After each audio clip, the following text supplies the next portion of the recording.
Welcome to the Reality Check podcast. I'm Zachary Phillips. Today's episode is going to be a follow-up to a previous podcast, as well as a blog post that I've written. The previous podcast, I had my wife on, and she's back on now. Hi, Maria. Hello. So we're about 9 weeks into my son Archer's life, and we wanted to give some information and feedback and some advice, sort of following up from the questions that people had from the blog post. So the first thing I wanted to address was if you could give me maybe the top 3 things that you think an expecting parent should buy. Okay, well, that's a good question. A bed that you can put in your own room. So we've got a side cart, which is, it's like a bassinet, but it's only got 3 sides. And the 4th side is like your own bed, so it attaches on, but he's not sleeping right inside your bed. So why is that a good idea?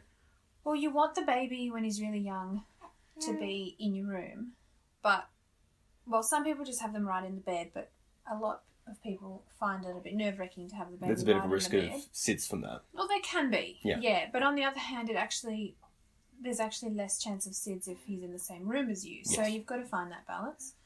But we found the side cart really good because he's right next to me. He's got his own bed, but he's right next to me, so I can just roll over and feed him in the middle of the night without him properly waking up. I don't have to turn the light on. I don't have to get up to get him out of his bed. And so that just makes it so much easier for the two of us to go straight back to sleep after we're done feeding, which means we both get a much better night's sleep. And I've got to say, I do as well. If you had to get up and turn the light on and do this whole process, I'd be awake all that time so too. You don't even have to wake up, hardly. I'm finding that I might wake up maybe if when you're changing the baby or sleeping or feeding him in the night, but because it's it's a salt lamp next to the bed, so it's quite dull. Yeah. Much. Yeah. I just put on a dim light if I need to see him, because you need to see his face when you're feeding, but it can just be a little bit of light. And that way you get to go back to sleep quicker, so you get more sleep, which That's leaves right. you in a better mental state. Yeah. Yeah, and the more the baby can sleep at night, the better he learns to sleep at night, if that makes sense. So that actually sets him up for... It's good for everyone. Yeah. Okay, what else would you recommend? I found the nappy change table really good. Some of my friends have said they never used one. They just had the baby in the room and they just changed him on the floor. But I found getting down on the floor is really annoying, especially when you've just had a baby. Same thing in the middle of the night as well. Yeah. Yep. So I've got the nappy table right in the bedroom with me, and I've got all my stuff there. So then if I need to change him, I can just put him down. It's better for my back as well. Yep. And I've got all my stuff there that I need, including changes of clothes. And that just makes it so much easier. So on the change table, we've got diapers, we've got gloves, bags. Bags are for putting the dirty nappies in. Yep, some hand sanitizer. Yep, and then I've got a couple of changes of clothes, and the rest of his clothes are in his bedroom, which is down the hallway. Which he hasn't really used yet. Yeah, no, which he won't be using for a while. Okay. And then I've got some other stuff there. Cloth nappies and disposable nappies, depending on what I want to use that day. Burp cloths,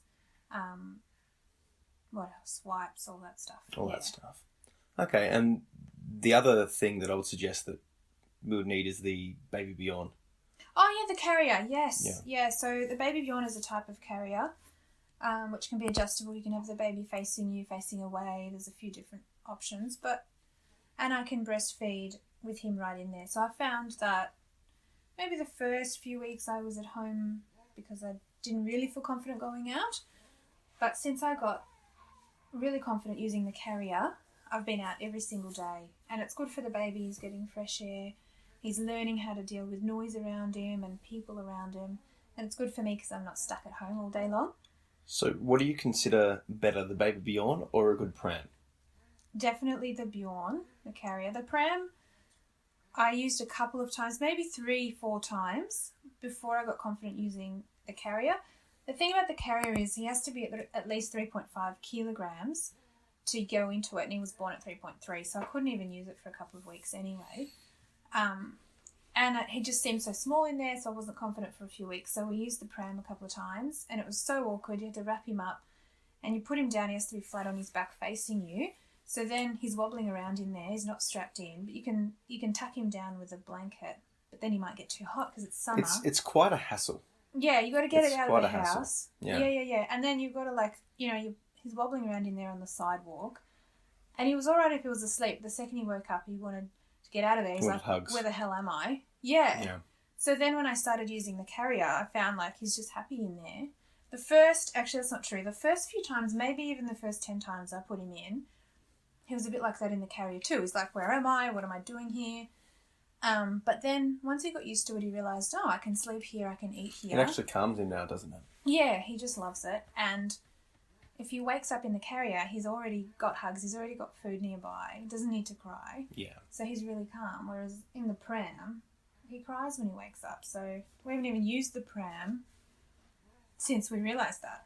So probably for the whole last month we haven't used the pram. Yeah, but you've spoken to people that are the complete opposite. They've not had any luck with the carrier and they'd prefer the pram sort of thing.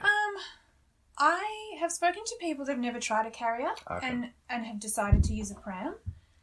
But people that I know that have tried a carrier have absolutely loved the carrier and have said, I've never used my pram. And some of them even went and bought $1,000, $2,000 pram and then went, I shouldn't have even bothered because I never used it. So that raises 2 points. I think the first one the two that I want to talk about is what to buy before and then what to wait for. And the second one was contradictory advice. Yes, so exactly. let's just quickly touch on the contradictory advice. Sure. So I found this from my perspective and we're giving advice now. Yeah. But I think the key is take advice from a bunch of people. Because a lot of different parents, a lot of experts will tell a bunch of different advice, and I've seen you, Maria, get a bit upset and even like a bit teary from sort of feeling like you're not doing the right thing because you're told one thing, you're told another thing, and you get told by different experts, different books. Everyone's telling you different stuff. That's it. So it's sort of about finding a balance between, current research and what works for your baby and what you can actually do in your life. Yeah. So some people might say hold your baby for as long as possible, and other people will say the exact opposite: let it cry Try out. and put him down. Yeah. And actually, crying it out now has been proven to not be the right thing to do. Well, yeah, but there's different types of. But people crying will still it tell out. you. People still have said to you, like, let him cry it out. Like they'll still give you that advice, even though it's been proven. Older people. Yeah. But the thing is about crying it out. There's different ways. Like there's a very legitimate version, which is when they're a bit older and they have the chance to go to sleep on their own, you can leave them for 30 seconds, 60 seconds, maybe 2 minutes, just to see what happens. If he's just grizzling a little, he might just grizzle a bit and go to sleep, because sometimes babies cry a bit before they go to sleep, and that's normal. And if you go and pick him up, you'll actually wake him up. That's one very gentle version of, you could call it crying it out, but it's really not. But then on the other extreme of that is like closing the door behind you and just letting the baby cry for an hour. So you've got to, down that 30 seconds thing, that's actually okay. But once again, people will tell you a bunch of different things. Yes, exactly. So how have you, not about a particular thing like the crying it out, but maybe about feeding or about anything, because there's so many different things that people tell you different advice on. How do you yourself feel confident in what you're deciding to do? Yeah. Well, the first few weeks I just didn't, and you just feel unconfident and vulnerable and I don't know what to do. But I sort of slowly realised like different things work for different people. So some people found that with their babies went to sleep one way, the other baby went to sleep another way. So they're trying to tell you what worked for them, and they might think it might work for you. But what you've got to realise is that it's just what worked for them. So you can try it and definitely try all different things. But there'll be one thing that stands out that works for your baby or that worked for my baby. So once I tried 50 different things and went, okay, these 5 actually work, now over the last 2 months have realised that I'm confident using those 5 things. So an example of that I've seen would be swaddling. Yeah. So for those that are not sure, swaddling is when you sort of basically wrap your baby up like a mummy. Yeah. So his hands are sort of either pinned to his chest or above, and we've found that. Or even down. Or even down.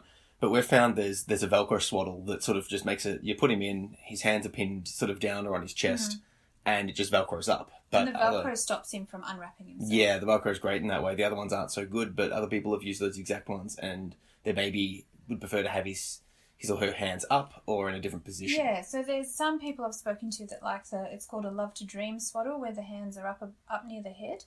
And if you've got a baby that likes to have their hand up near their head, then that's perfect. But for my baby, he just hates it because he's just hitting himself in the face and he's getting annoyed at himself.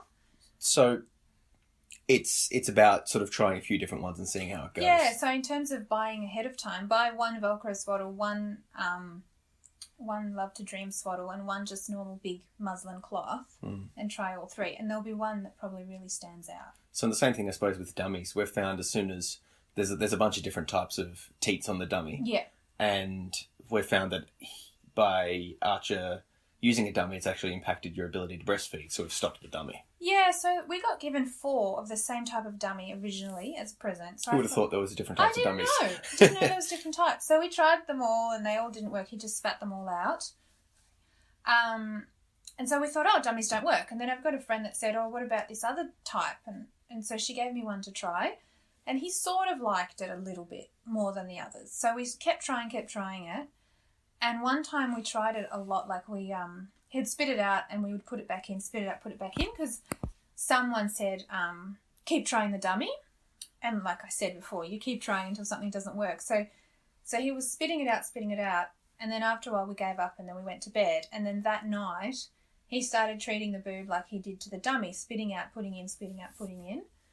And I couldn't work her out for a while. And then I realised he was like treating it like he had treated the dummy. So after that we were like, okay, maybe no more dummy for a while. But yeah, we could probably even try 2 other types, but I'm not going to bother for a while. It's about trying everything and seeing what works and what suits your lifestyle. And I suppose on that topic, other people will give advice, I suppose, depending on their belief system. So some people will say, you know, you should breastfeed the whole time. Other people will say don't breastfeed at all. And this is a cultural thing. Some cultures very much against breastfeeding. Some are very much for. And I suppose you can go right down the line to being, you know, pro or anti-vaccine. Yeah. I very much err on the side of get your child vaccinated. You know, and there's a lot of obvious reasons that I can go into at a later stage. But people will tell you a bunch of different advice on a whole bunch of different topics. So, actually, speaking of that, I've since read if the baby spits the dummy out, don't put it back in. So you've just got to try your own thing. Okay, so let's just go through the other thing that I wanted to mention. What do you think they should buy beforehand, and what should they wait to see? And by buy, I mean a lot of people are going to give you a bunch of clothes and a bunch of other stuff, but let's consider that being you purchasing as well, because you like rather than just waiting for people to give you stuff, maybe suggest I need these things. So if you could sort of just not too extensive, but just the main things that you like, you need this prior and you don't need this prior. All right. Well, the first thing is the main thing people gave me was muslin cloths and blankets, which you definitely need, but you only need a few of each, whereas now I've got probably 20 of each. So don't buy any of them until you see if people give them to you. And people love to give you size 40 and 30 clothes. Because they're cute. Because they're cute and they're the newborn stuff. So you might not need to buy any of that. I wouldn't buy any of that until you maybe even have the baby, or at least have your baby shower. You will need at least sort of 6 to 10 sort of outfits in each of those sizes, but you will probably get them all for your baby shower. Clothing that's a bit bigger, I went ahead and bought a few secondhand items because I wanted to be prepared, but you definitely don't need to do that until the baby's like probably 6 months old. A cot you don't need to buy beforehand, especially if you're willing to have the baby in your room. They do recommend having the baby in your room for 6 to 12 months. So you don't actually need a cot until you're going to move the baby into a cot. A pram, you probably don't need to buy a pram until you're sure that you need a pram. I would definitely buy a carrier. But you had a vaginal birth, not a C-section. So if you had have had a C-section, you might have needed the pram. That's true. Because you wouldn't be able to support the baby's weight. Well then, okay, I bought a second-hand pram for about $100. Maybe the wisest thing would have been to buy a second-hand one, buy a cheap one, just so you know you've got one. And then once you have the baby, after a couple of months, you know what you need. Sell that one on eBay and grab a new one if you want a new one. Yeah, because there's all different types of prams, and a lot of people buy them ahead of time. But what you will need when the baby comes will be different to what you think you need. So on the pram topic, as you guys know, I'm fairly into exercise and fitness, and we're like, oh yeah, let's get a exercise pram, one that you can run. And that's a good idea in theory, but in practice it's just not feasible. I couldn't get a decent enough exercise, and I wouldn't feel safe running with him. Yeah. So my idea of like, I'll run with this pram, I'm never going to do it. I just never will. Yeah. because it just doesn't seem feasible. So it's like they had these conceptions. Yeah, that's it. So you'll figure out what you need a couple of months in, and then you can buy that. So I would add to your list a good professionally fitted car seat that's adjustable and can change. You have to have that. And I mean, obviously that's an obvious, if you drive, you want to have a car seat. But on top of that, a bit of advice that we got was for the comfort toy, get 3 of the same one. Oh, yes. The idea being is, and we're not going to face this issue, but this is, speak to people that are a bit further down the line than you. If they've got a comfort toy and that comfort toy gets vomited on or gets dirty and you need to wash it, or it gets lost, now your child is freaking out because they haven't got their comfort toy. Yes. So if you get 3 identical comfort toys that you can rotate in and out, the child won't know the difference, and you're able to clean it. And if you lose one, it's not the end of the world. Because I've heard stories of people, searching far and wide, trying to find this exact same toy, not being able to find it, and then having to deal with the child's upsetness. The other bad thing is, even if you can find a replacement, it doesn't smell like you. Yeah. So get it smelling like you from the beginning. That's it. Okay. What else do you need beforehand? Some sort of bath support. I got a few different ones. I got a baby bath. You probably don't need a baby bath at all. We only used it for a couple of weeks. But a little bit of a support. We've got a little ramp thing that you can put him in, and he can use that for a long time. And then once he can sit, I've got a little support that he can sit in. I think that, I mean, on top of this podcast, and I'll link it to you, they'll both go up at the same time, we're going to put a written blog in which we'll sort of catalogue in a bit more depth, and you'll be able to read it, and we recommend this many of swaddles, this many blankets and that sort of stuff. So we'll be a bit more comprehensive in that. But I think if you're not unsure, buy it, but maybe look for secondhand stuff for a lot of the stuff, because you don't need to get a brand new cot, you don't need to get a brand new side carry, you don't need a brand new table, because doing so, I reckon, by finding on eBay or gifts from friends or get it on the cheap, we've saved probably spent a fifth of what we would have spent, and no one has the money. We're looking at how much everything would have cost brand new, and we just couldn't afford it. No. It's ridiculous. So, if you feel like you need it and that'll help you with the anxiety, get it. But, just before you commit to if you know you need a pram, get a cheap one. And then when you need, or when you know that you're going to use it, then get the expensive one if that's what you want to go down. Another thing's the baby monitor. We never bought one because we thought I'll buy one when I need it, and we still haven't needed it. But some people do swear by it. And if we do need it, we will. But it's one of those things, we don't need it yet. Yeah, exactly. Yeah. You're not going to need it if the baby's in your room. So again, you've got a few months there to think about it. And I just want to emphasise, what we're saying isn't gospel. Yeah. I think the key is that you need to look at what people that the support you're getting, and take a little bit of a different approach to that sort of stuff. Look widely, and work out what works for you. There's a couple of things that you should do based on ensuring that your baby's safe. Yeah. If you're putting him in the cot, put his feet lower down to the end as opposed to his head, so there's less risk of SIDS. But beyond those sort of guaranteed things, it's fairly free. You've got options. That's right. And you read different opinions and try different things, and know that it's your baby and you know him best.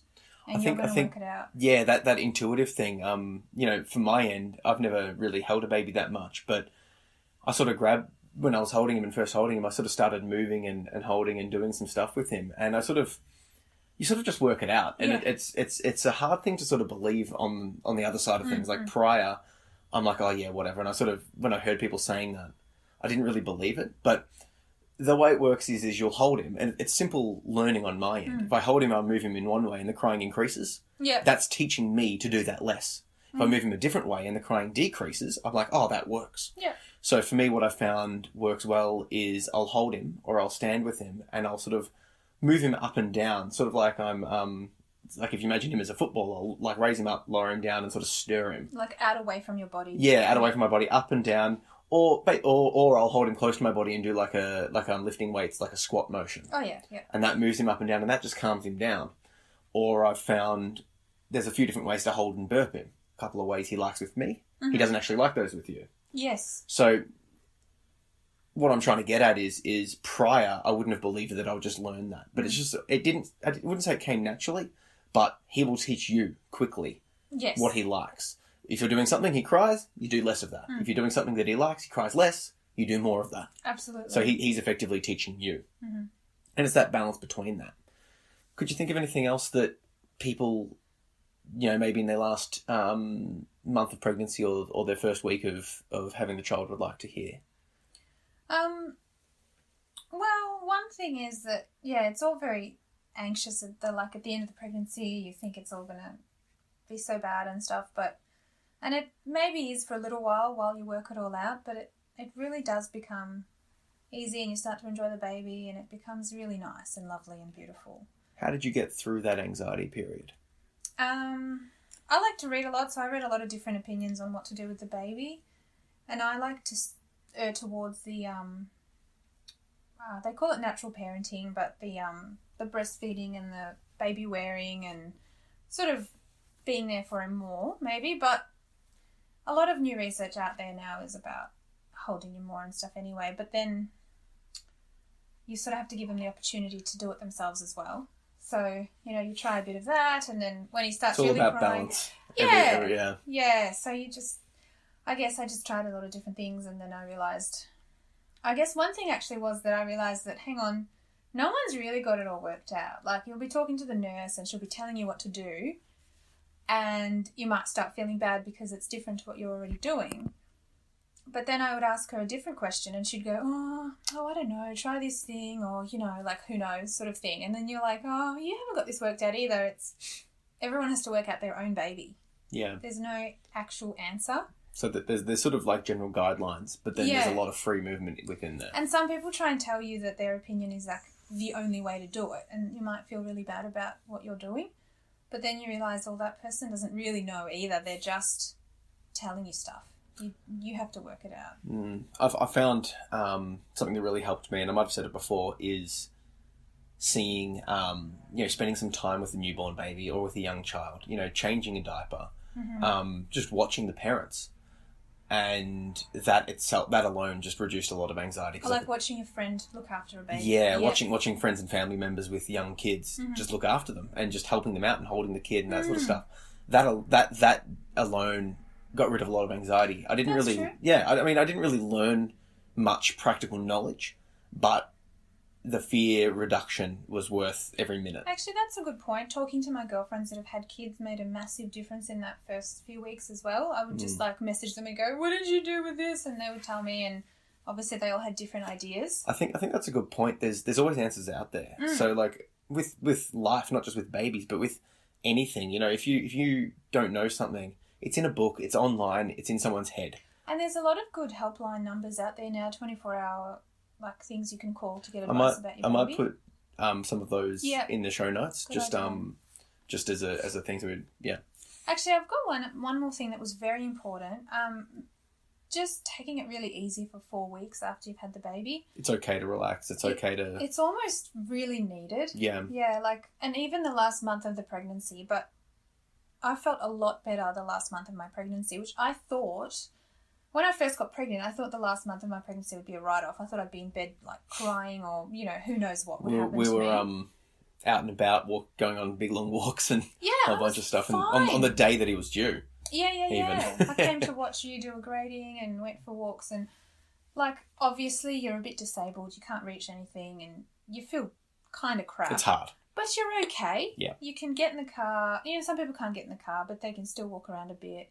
As long as you haven't got any condition that's actually making you sick, you're probably going to be fairly okay for the whole pregnancy. Yep.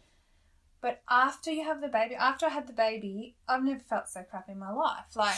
Getting up is a chore. And I had a beautiful, joyful, what they call joyful, natural birth. So I couldn't have asked for anything better, and I felt like crap for a whole month. In the first 2 weeks, the hormones are up and down. You're crying at any moment for no reason. You just feel like crap. Some people there's after pains. Some people get after pains after the birth, just as bad as the labour was.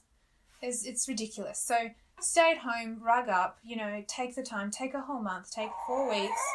Not saying you have to stay at home and do nothing.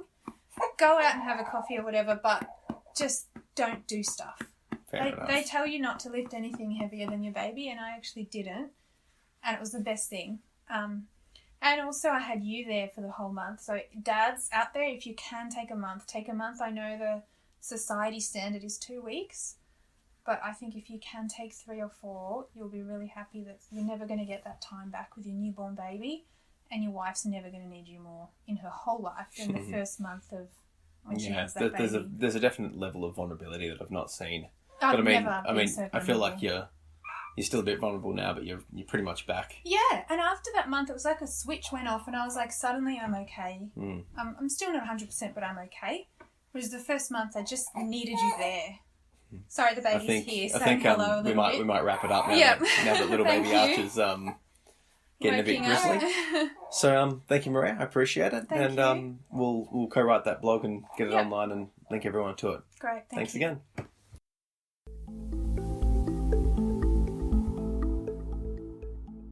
Thanks for listening. And if you want to follow me on social media, you can do so at Zach P. Phillips on Twitter, Instagram, or Facebook. Or you can head over to my website at zachary-phillips.com. From there, you'll be able to read my blog, have a look at my short videos, as well as check out my book. Thank you.